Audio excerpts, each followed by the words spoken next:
Queen of Coffee, cerita di balik hitamnya kopi Toraja.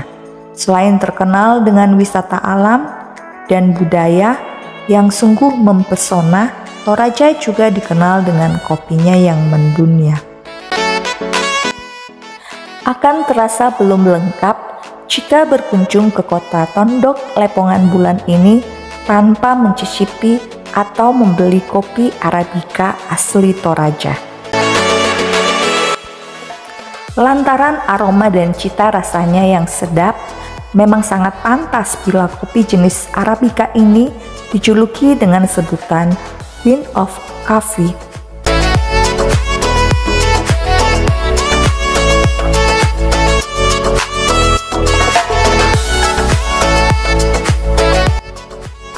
Berawal dari tangan para petani hingga tersebar di seluruh dunia, kopi Toraja selalu meninggalkan jejak-jejak aroma kebanggaan bagi negeri ini.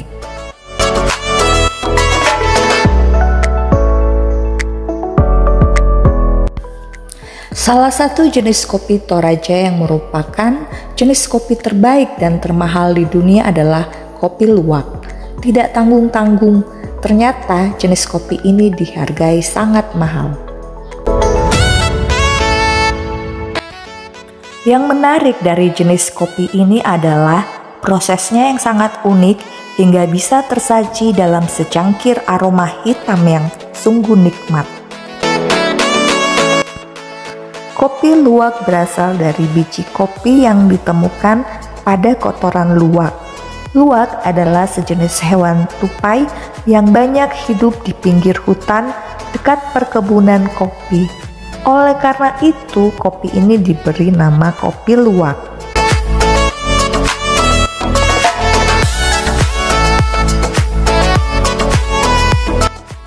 Namun, di balik cerita hitamnya kopi Toraja, ada satu masalah yang merugikan Indonesia.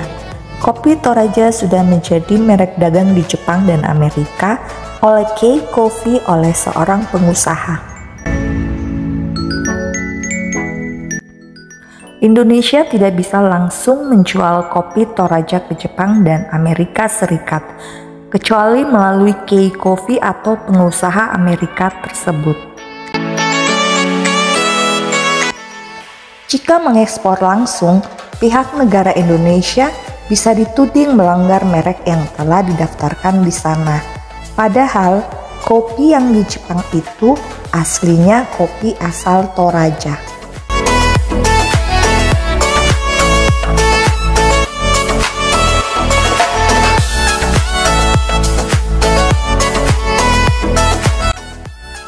Di Jepang, kopi Toraja termasuk barang mewah. 40% kopi yang dikonsumsi di Jepang berasal dari Toraja.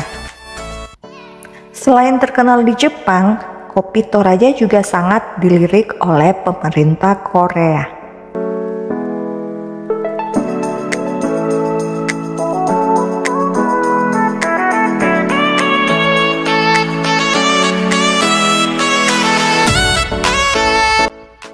Mengenal kopi Toraja, sang legenda Sulawesi yang sudah mendunia.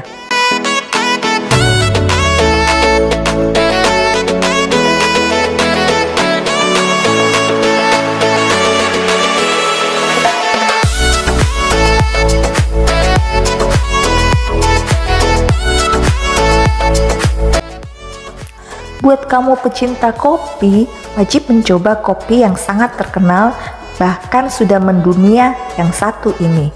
Ya, kopi Toraja yang sangat terkenal dengan rasanya yang unik, beraroma rempah dengan kadar keasaman cukup tinggi dan tekstur yang kental.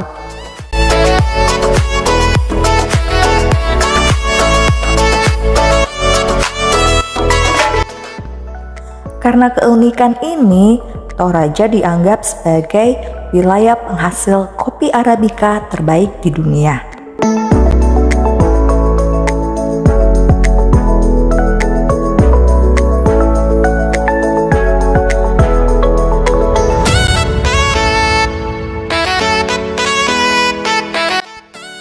Sebenarnya keberadaan biji kopi Toraja ini sudah ditemukan bahkan saat pemerintah Belanda masih menjajah Toraja, tepatnya di daerah Pangala dan sekitarnya.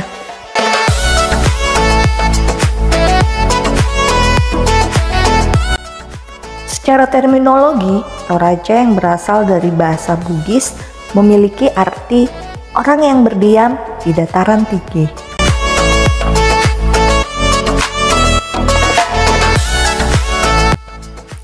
Hal tersebut dikaitkan dengan lokasi daerah Toraja yang berada di atas pegunungan dengan rata-rata ketinggian antara 1000 sampai dengan 1500 mdpl.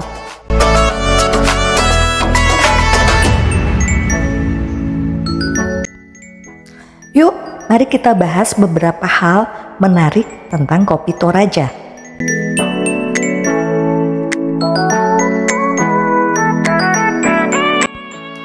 Jenis-jenis kopi Toraja pada dasarnya, kopi ini terbagi menjadi dua, yaitu kopi Robusta dan Arabica. Kedua kopi tersebut memiliki rasa yang berbeda.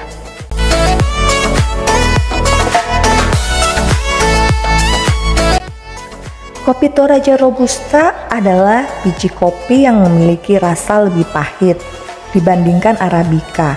Hal ini disebabkan oleh kandungan kafeinnya yang mencapai 2 kali lipat lebih banyak dibandingkan dengan varian kopi lainnya.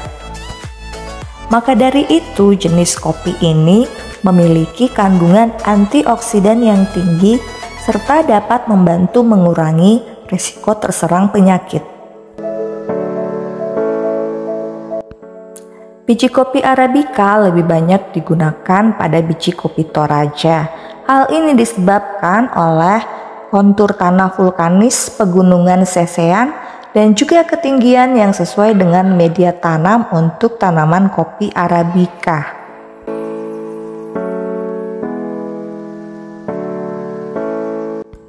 Seperti yang diketahui, tanaman kopi Arabica harus ditanam pada ketinggian antara 700 hingga 2000 mdpl.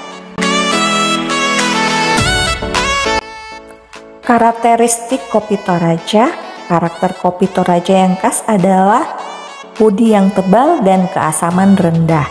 Rasanya dominan coklat.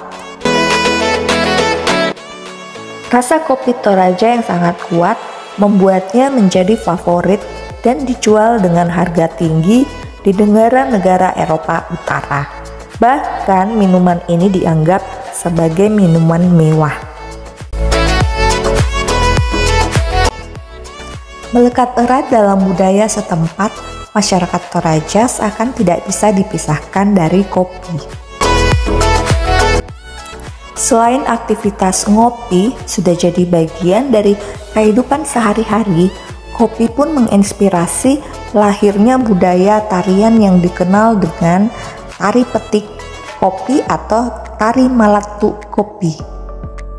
Tari ini lahir sebagai bentuk apresiasi dan rasa syukur, sehingga sering dipentaskan menjelang panen kopi.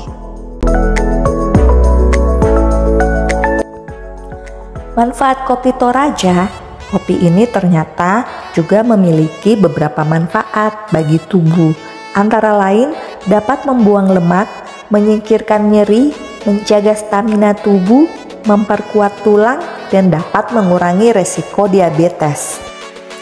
Namun untuk mendapatkannya harus dibarengi dengan olahraga juga. Dari segi manfaatnya, ternyata kopi Toraja ini tidak hanya dapat menghilangkan ngantuk, tetapi juga memiliki banyak manfaat bagi tubuh. Namun bukan berarti boleh mengkonsumsi kopi Toraja ini secara berlebihan. Konsumsilah secara tepat agar bermanfaat.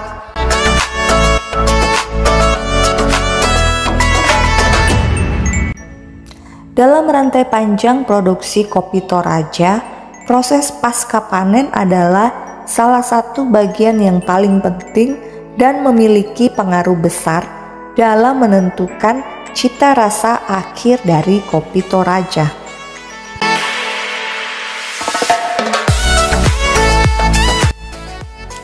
Makanya orang-orang yang bergelut di industri kopi Toraja mengatakan bahwa kualitas kopi Toraja ditentukan dari 60% pada saat di kebun, 30% saat di roasting, dan 10% saat diseduh.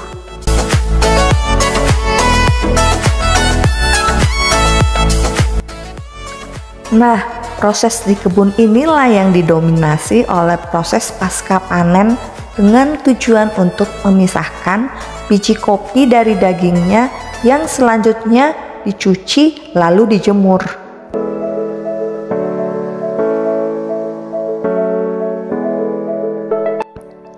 Dari serangkaian tahap proses pasca panen ini dilakukan dengan berbagai macam metode processing seperti yang sudah cukup populer di kalangan kita. Ada full wash, semi full wash, natural process, honey process, wine process, dan sebagainya yang tentunya memiliki profil rasanya masing-masing.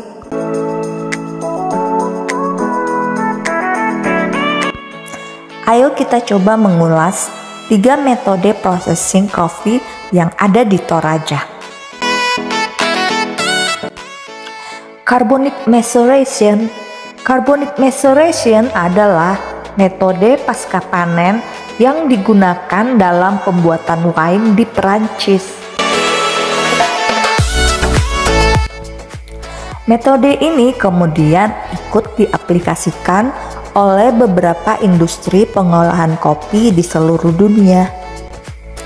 Inovasi dalam proses fermentasi kopi yaitu dengan menambahkan karbon dioksida atau CO2 ke dalam sebuah tangki fermentasi. Dipercaya bahwa metode ini akan membuat rasa kopi lebih kaya nantinya.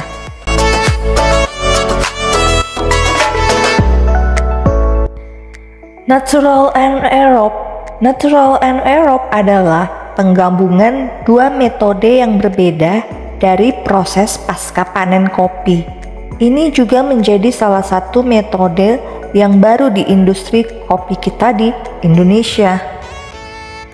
Yang menjadi garis besarnya adalah metode natural anaerobe dilakukan dengan membiarkan tangki fermentasi tertutup rapat dalam beberapa waktu sehingga red cherry mengeluarkan oksigen atau O2 dan karbon dioksida atau CO2.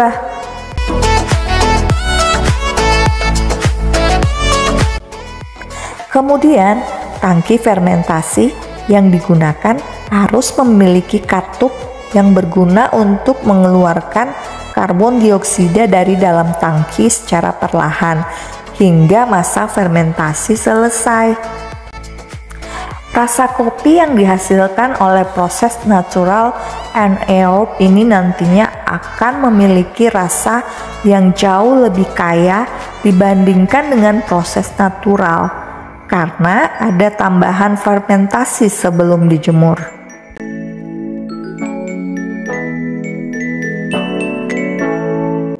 Natural process adalah proses pengeringan biji kopi langsung dengan buahnya. Intinya, buahnya dipetik dari pohon lalu langsung dikeringkan di bawah sinar matahari.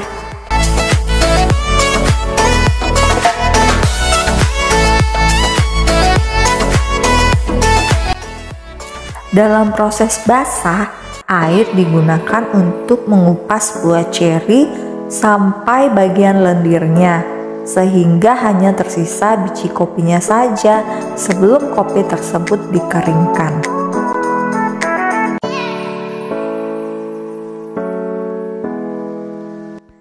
Honey anaerobe. Sama seperti natural anaerobe, honey anaerobe juga merupakan penggabungan 2 metode yang berbeda dari proses pasca panen kopi. Ini adalah metode proses kopi yang pertama kali dilakukan pada proses pengolahan kopi Toraja.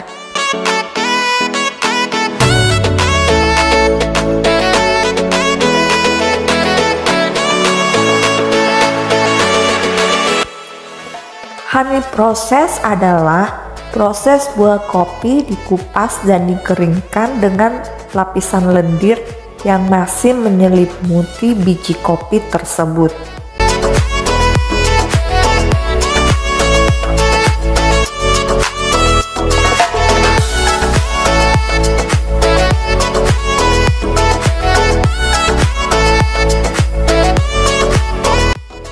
Lalu saat proses pengeringan, lapisan ini masih menyerap kelembapan dari udara sehingga membuat jadi semakin lengket yang mirip tekstur madu.